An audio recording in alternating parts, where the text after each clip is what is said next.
Hello दोस्तों, आज की इस कहानी में आप सभी का स्वागत है। इस कहानी में मैं एक लड़के का रोल निभा रही हूँ। मैं एक ऑफिस में काम करता था। मैं शादीशुदा था और मेरे 2 बच्चे थे। हमारे ऑफिस में एक लड़की काम करने आई। वह बहुत खूबसूरत थी। उसका नाम नेहा था। जब वह पहली बार ऑफिस आई तो ऑफिस में काम करने वाले मेरे सारे सहकर्मी बस उसको देखते ही रह गए। फिर जब से नेहा के प्यार भरी नजर मुझ पर पड़ी थी, तब से मानो मैं तो जी उठा था।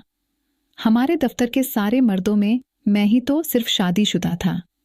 ऐसे में नेहा पर मेरा जादू चलना किसी चमत्कार से कम न था। पर अब जब यह चमत्कार हो गया था, तब से ऐसे में सभी को आहें भरते देख मैं खुद पर नाज कर बैठा था। मैंने तो सपने में भी नहीं सोचा था कि उस रजत पर नेहा फिदा हो गई। पता नहीं उस हसीना को उससे डरते हुए बूढ़े बरगद के पेड़ में न जाने क्या नजर आ गया जो उसे अपना दिल दे बैठी।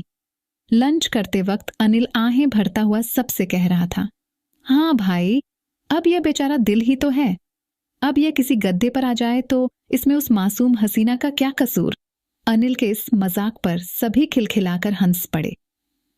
कैंटीन में घुसते वक्त जब मैंने अपने साथियों की बातें सुनी तो मैं मन ही मन इतरा उठा और अपना लंच बॉक्स उठाकर दोबारा अपनी सीट पर आकर बैठ गया।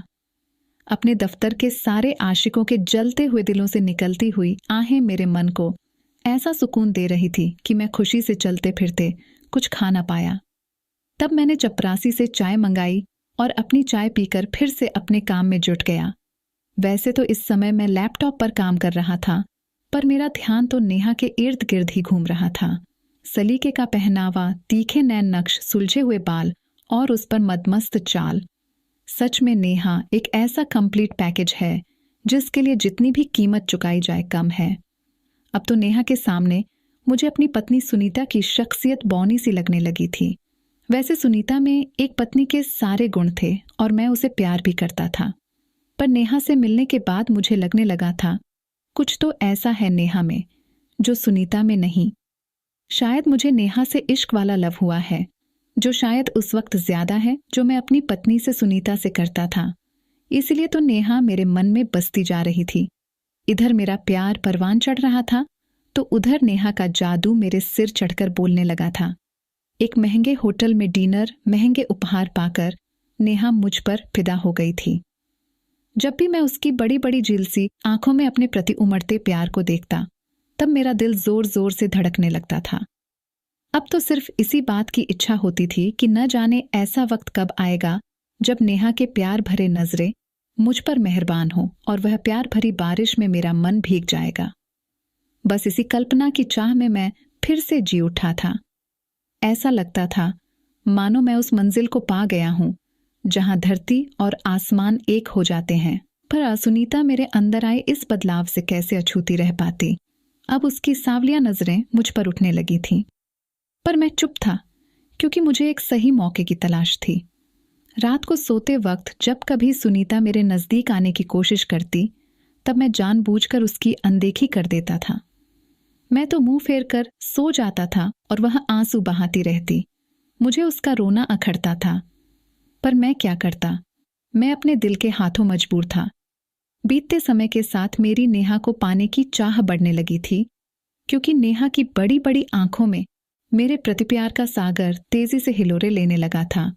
अब मुझे लगने लगा था कि शायद सही वक्त आ गया है जब मुझे सुनीता से तलाक लेकर नेहा को अपना बनाना होगा।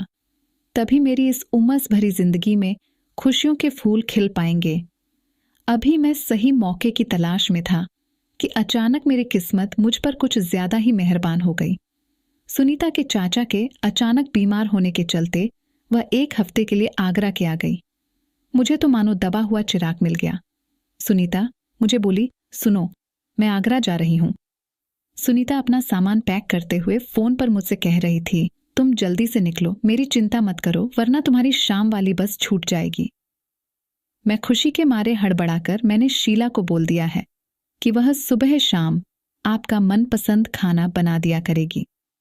सुनीता अभी भी मेरे लिए परेशान थी। मैंने अपनी चालाकी दिखाते हुए कहा, सुनीता, मैं तो चाह रहा था कि मैं दफ्तर से जल्दी निकलकर तुम्हें बस स्टैंड पर छोड़ आऊं, पर क्या करूं, इतना ज्यादा काम जो है। इतना कहकर सुनीता ने फोन रख दिया कि नहीं जी, आप अपना काम करो, मैं चली जाऊंगी। सुनीता का इस तरह अचानक चले जाना मुझे एक अनजानी सी खुशी दे गया। मैं बावला सा कभी सोचता कि यहां दफ्तर में ही नेहा को सब कुछ बताकर अपने घर ले जाऊं, पर फिर कुछ सोचने के बाद मुझे यही लगा कि मैं अपने घर पहुंचकर फ्रेश होने के बाद ही नेहा से मिलने जाऊंगा। बस फिर क्या था, मैं तुरंत घर पहुंचा और अच्छी तरह तैयार होकर नेहा के पास पहुंच गया। दरवाजे की घंटी बजाने पर दरवाजा नेहा ने नहीं बल्कि एक मोटी सी औरत ने खोला। उस औरत ने बेरुखी से कहा, मिस नेहा, वह ऊपर रहते हैं। फिर मैं ऊपर चढ़ गया। जब मैं नेहा के कमरे में पहुंचा तब मैंने देखा कि वह किसी गाने पर थिरक रही थी। कमरे में चारों तरफ कपड़े बिखरे पड़े थे और जूठे बर्तन यहां वहां लुढ़के पड़े थे। वह मुझे अचानक सामने देखकर हड़बड़ा गई। नेहा यहां वहां पड़ा सामान समेटने लगी। फिर उसने सामने पड़ी कुर्सी पर पड़ी धूल साफ की और मुझे बैठने का इशारा किया। फिर वह मेरे लिए पानी लेने चली गई। नेहा के जाने के बाद जब मैंने कमरे में चारों तरफ नजर घुमाई तो इर्द गिर्द जमी मोटी सी परत को पाया। इतना गंदा कमरा देख मेरा जी मिचलाने लगा। अब धीरे धीरे मुझे अपनी सुनीता की कद्र समझ आने लगी थी। वह तो सारा घर शीशे की तरह चमका कर रखती थी। तब भी मैं उसे टोकता ही रहता हूं, पर यहां तो गंदगी का ऐसा आलम है कि पूछो ही मत। थोड़ी देर में नेहा मुझे चाय की ट्रे थमाते हुए बोली, ये लो टोस्ट और चाय।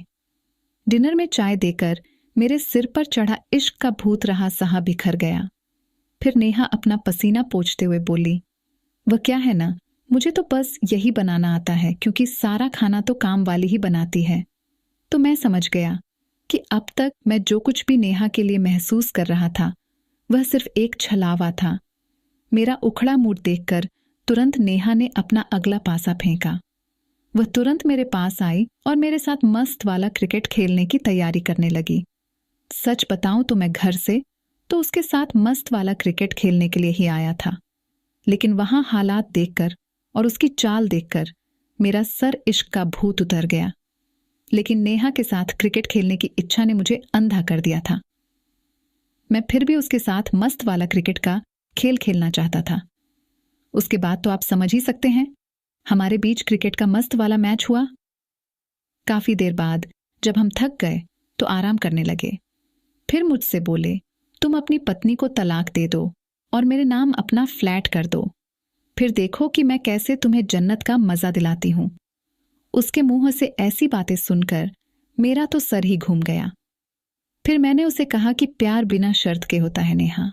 मैं उस समय सिर्फ इतना ही कह पाया। फिर नेहा ने हंसते हुए बोला कि आजकल कुछ भी मुफ्त नहीं मिलता मिस्टर, हर चीज की कीमत होती है और हर किसी को कीमत चुकानी पड़ती है।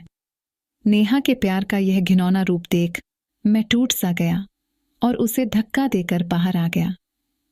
नेहा मुझे और कुछ कह पाती तब तक मैं अपनी कार में बैठ चुका था और मेरे इस वाले लव का भूत उतर चुका था। मैं जल्दी से अपने घर की ओर चल दिया। उसे दिन मैंने सबक सीख लिया था कि आपकी भोली भाली पत्नी से ज्यादा प्यार आपको दुनिया की कोई पराई औरत नहीं कर सकती और वैसे सुख आपको कोई भी नहीं दे सकती। तो दोस्तों, वीडियो अच्छी लगी हो तो चैनल को सब्सक्राइब जरूर कर दें। मिलते हैं अगली वीडियो में। तब तक के लिए love you and take care.